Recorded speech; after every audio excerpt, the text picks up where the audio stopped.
Le gegenpressing, un terme souvent employé ces dernières années, mais que signifie-t-il?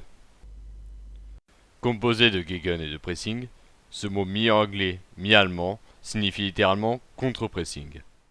Cette notion est née il y a peu, avec le Dortmund de Jürgen Klopp, et est toujours utilisée avec son Liverpool. Le gegenpressing commence lentement à rentrer dans les mœurs des entraîneurs, même s'il n'est utilisé qu'en de rares occasions par cela du fait qu'il épuise les joueurs sur le long terme. Il a toutefois permis la reconnaissance de Jürgen Klopp par ses pairs. Mais qu'est-ce donc? Ce contre-pressing est en fait un changement important dans le football moderne et une prise de risque proche de l'inconsidéré. À la perte du ballon, les joueurs reculent pour former un bloc organisé et ne pas se faire prendre en contre-attaque. L'équipe presse pour ralentir la transition de l'équipe adverse ou une fois en place pour récupérer le ballon. Enfin, c'est ce que fait une équipe classique.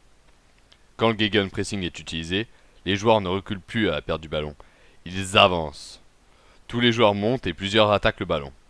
C'est une petite révolution mais c'est diablement efficace. Les adversaires n'ont pas le temps de se retourner et sont obligés de dégager, voire d'être dépossédés du cuir. Cette tactique est tellement performante qu'il est déjà arrivé de voir des joueurs rendre le ballon adversaire pour les presser et récupérer la possession. Le système annihile de plus toute possibilité de transition adverse. Ou en tout cas, dans l'idéal. Mais tout n'est pas rose non plus. Le bloc est certes très haut, mais si l'équipe en face est suffisamment technique pour se sortir de la pression ou si le pressing n'est pas exécuté par tous les joueurs, les défenseurs se retrouveront en mauvaise posture et seront aisément pris dans leur dos. Pareil en fin de match, quand le pressing est exécuté avec moins d'intensité quand la consigne est appliquée trop longtemps. Cette folie tactique de la part de Klopp a su se montrer efficace, mais toutes les équipes ne peuvent pas l'appliquer.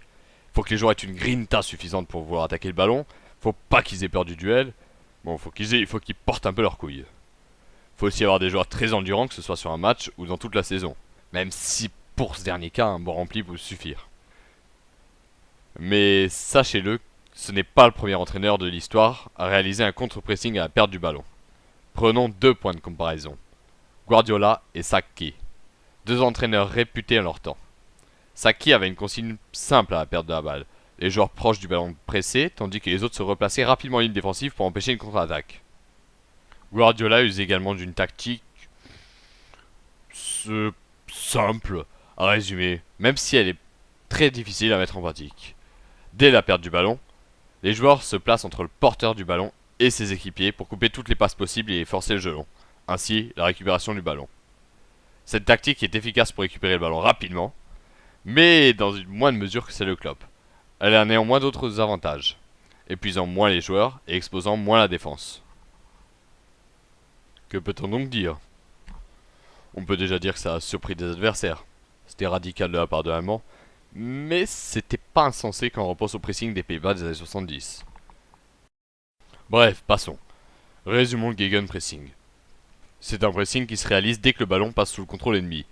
L'équipe monte en bloc et les joueurs les plus proches de la sphère vont tenter de la récupérer, tandis que les autres se rapprochent de leurs opposants directs en suivant la règle du marquage individuel. Les points positifs et négatifs, je les ai déjà énumérés, je vais pas le refaire. On peut juste résumer rapidement l'idée, avec comme point positif principal, c'est que l'équipe adverse n'est pas organisée au moment de la perte du ballon, et donc que c'est plus facile de le récupérer.